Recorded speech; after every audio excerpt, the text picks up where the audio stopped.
I'm Nico, and I'm going to talk about the changes I made to the code. So first of all, I updated the UI. If you go to the setup pages that have error messages and the section where you input your password, username, and invitation code for the first time, you can see that well, first of all, I went and I changed some spellings and grammar and things like that. And the error codes are now each outputted on a new line. So you have a list of errors, and I just made it generally a little bit nicer. I also wrapped each of the error sections in H boxes and stacked the fields, buttons, the input fields, the error fields, and the buttons in a V box, as you can see here. Um, so if you go to the UI now, well, this is for the first person setup. As you can see, the pass the error codes are inputted or outputted like this, um, with new lines each time. And then I also implemented automatic testing for the username and password in the user recognition testing automation and the password evaluation testing automation. So if you go here, you can see that runs these test cases for the username and then does a series of checks to determine what the issue is. I also added a series of Booleans to the original username recognizer that make it a little bit easier to test. And then for the password evaluation, similar thing, but most of the logic was already implemented beforehand. So I just adapted the one that was already available. And then I also implemented automated testing for the database that will create a user and then try to retrieve the user and let you know if it's a success. So there's 3 test cases in here. If you run this, you can see that all 3 will pass. That's it for the main improvements that I made. Right. Um, hi, my name's Sahir, and I worked on the admin homepage stuff. So the first class I changed was admin homepage. So now for a lot of the classes, I implemented like so that it stores the user ID and username for like the relative homepage. Um, so the show send temp password is basically like when someone forgets a password, the admin has the ability to send them a temporary password. So this is the stage for that. And what happens is basically like the basic text fields buttons, and then like if the forget so basically the admin will send the password and flip the set forget password uh, Boolean in the database, and it'll also like so that it says they haven't forgot the password anymore, and it shows the notifications if it's a success, if it's an error. The error happens if the ID was not found. Um, and then basically for show notifications, I implemented the notifications thing in Database Helper. So now there's a column next to every single user called notifications, and this for the admin, the notifications are for like if someone forgets a password, it sends them to the page, and this just basically shows the notifications. And then for show user info page, this is also like I created a method in Database Helper which shows all the users and their username, ID, and roles. And basically this just shows that. And the show stage is just it shows all the buttons to the redirect accesses for the admin. And yeah.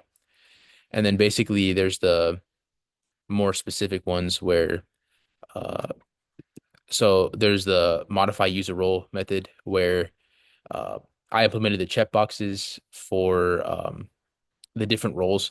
And what happens is when you like select a user, you select like uh, you type in a user ID, and the database will get the user ID, and it'll update the user role in there, and you can select multiple user roles as well if you want to. And then there's the password generator class where this just generates a random 15 digit password from and it has like the necessary requirements like uppercase, lowercase, special digit, and special char, and it has those necessary requirements. It just generates a random one. Um, for the reason why it's from 4 to 15 is because the first four digits are the necessary digits. Um, and then uh, I also the for the role selection page, basically, now when the admin generates an invite code, he can select multiple roles. So like each invite code now has like a role attached to it. So basically, when the user inputs the invite code into their setup account, the role will be attached to there as well, based off of the invite. And additionally, for the each invite, it now has a 60-minute timer. So after 60 minutes, it'll become invalid. And then I can also go over database helper. So what changes I made there. So for create tables, I have added two extra rows or two extra columns. So it's the notification column as I had said talked about, and also the forgot password. So if you forget password, it sets to true when you send the notification, and then when the admin sends you the temporary password, it says forget password to false because you no longer have forgotten your password. And then uh,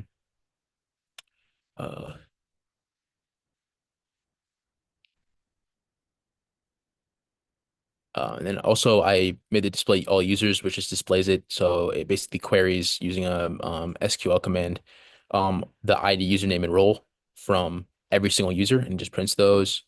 The display notifications, again, it just displays the notifications using a similar query. Um, then the change change user role. That one, a similar query just updates it according to the user role that you input and also the ID. Um, They get ID by username. It just selects the ID based off the username input. Since the whole system, I just want to design it using an ID so that there's like less typing and it's easier to validate input. Um, I have a lot of these methods which turn like usernames into IDs. So I use that a lot. Get first admin, whenever you want to send temporary password, it just gets the first admin that it can find in the list and then it sends them that. So that's just like an arbitrary method there. And then add notification to user. It's a similar update query. You input your notification and then also your user ID. Um, get number of notifications. It's similar. You actually use your count new lines because for every new notification, it just adds a new line character. So the amount of new lines there are in the input, the amount that's the amount of notifications you have. So basically, the num notifications is displayed next to the notifications. Um, and then also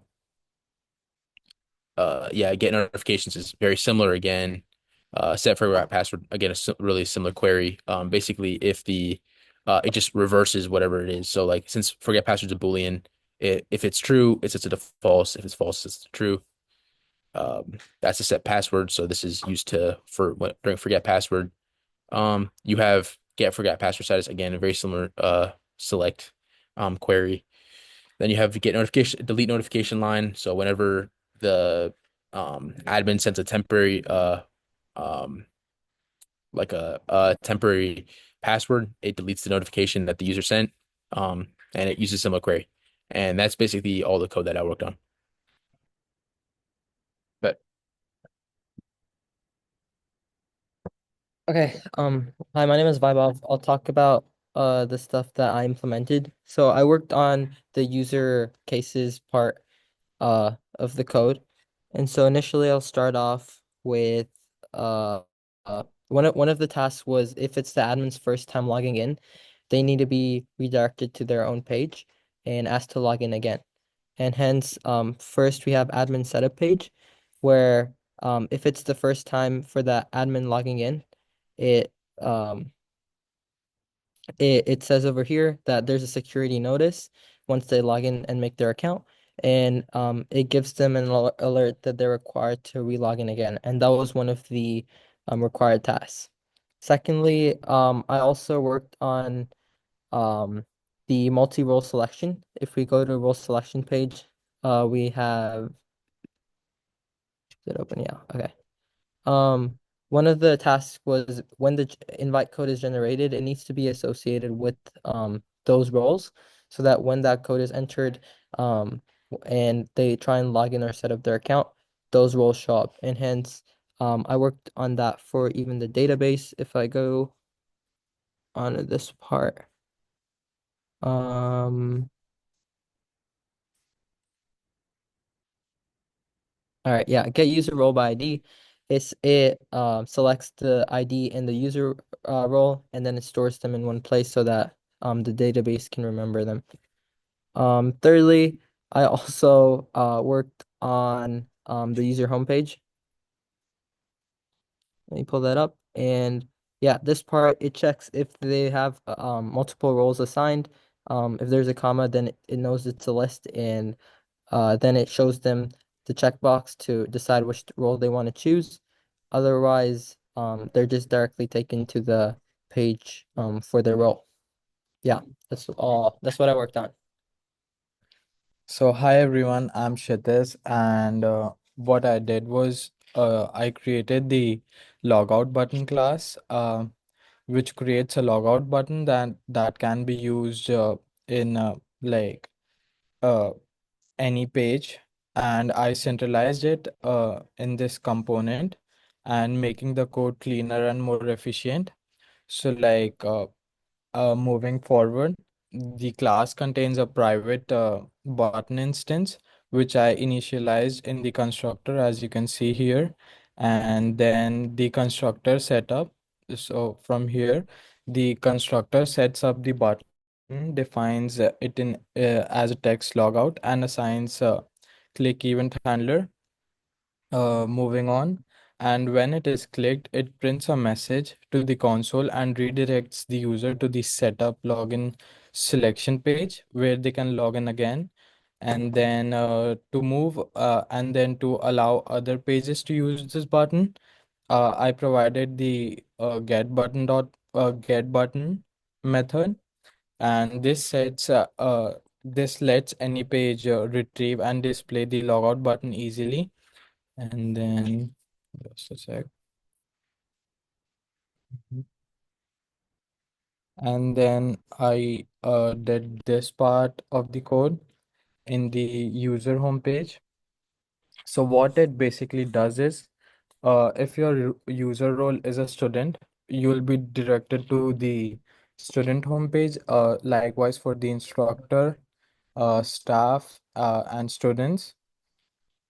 So, and to explain this code, it's like if your user role is a student, it takes you to like a student homepage is created, object is created, and then the show method is called to display it, and then the return is for like it ensures that no further code runs after redirection. Yep, that's it for me. Hi, it's my turn. Okay. Hi, I'm Chin, and this is the part I implement. So this is a page for remove user, and I'm gonna explain the code a little bit right here. So here is the things we made up, and then we initialize it, and then we go to the page. We need to um remove the user. So here, this is the bottom, the label. We put it up, and after that, this is the action for the remove button, like this part. And so at the beginning, you put the name in it, and he will check the is it the valid. If it is not valid, it will show up the error message. And after that, it will check the name. Is it admin? Because you can't delete the admin. So if the name is equal to the admin, it will show the error message. And after that, um, you will need to confirm it. So here is to check whether the user want to really delete it. And after that, you will get the response, like the success message and error message. And after all of it, here's the button and the action to go back to the homepage. Okay, that is all.